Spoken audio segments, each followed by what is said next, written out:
রক্তপিপাসী বাদুড় vampire. Vampire এক জাতের বাদুড়। এদের পাওয়া যায় পূর্ব ইউরোপীয় অঞ্চল ও ট্রান্সসালভানিয়া এবং উল্লাচিয়ায়।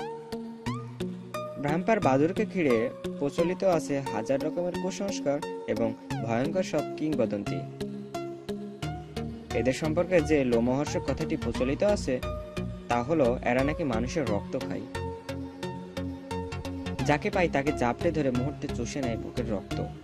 ভ্যাম্পায়ারদের হিংস্রতার কাহিনী নিয়ে দেশে দেশে রচিত হয়েছে কত কালজয়ী রহস্য উপন্যাস। এদের নিয়ে ভয়ঙ্কর কাহিনী প্রচলিত আছে যুগ যুগ ধরে। বলা হয় ভ্যাম্পায়ার নাকি স্বয়ং শয়তানের চেলা। এদের উপর ভর করে আছে হিংস্র প্রেতাত্মা। পৃথিবীর যেসব মানুষ অতিরিক্ত বাসনা নিয়ে অন্যের হাতে নিহত হয়েছে তাদের প্রেতাত্মা এসে ভর করে ভ্যাম্পায়ারদের দেহে। তারপর প্রতিশোধ গ্রহণের নেশায় এরা ঘুরে বেড়ায় লোকালয়ে, চুষে খায় মানুষের রক্ত।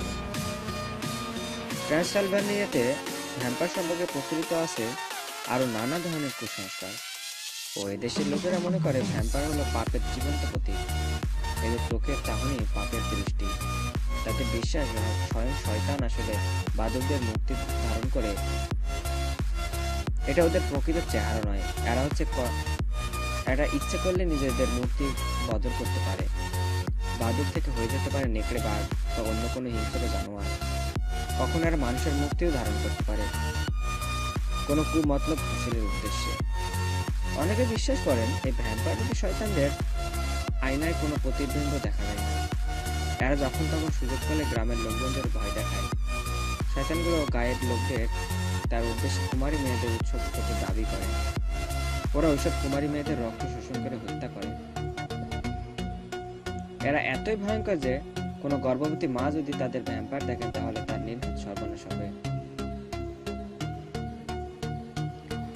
তবে বিজ্ঞানীরা বলেন ভ্যাম্পায়ারদের নিয়ে যতই গল্প লেখা হোক না কেন, ওদের নামে আতঙ্ক ছড়ানো হোক না কেন, ওরা আসলে ততটা ভয়ঙ্কর প্রাণী নয়। এক প্রজাতির বাদুড় ছাড়া আর কিছুই নাই। তবে ওরা প্রাণী দেহে রক্ত খায়, এটা সত্য। সে অর্থে ভয়ঙ্করও বটে। বিজ্ঞান চিন্তায় আপনাকে অবশ্যই স্বাগতম। আপনার দিনটি শুভ হোক।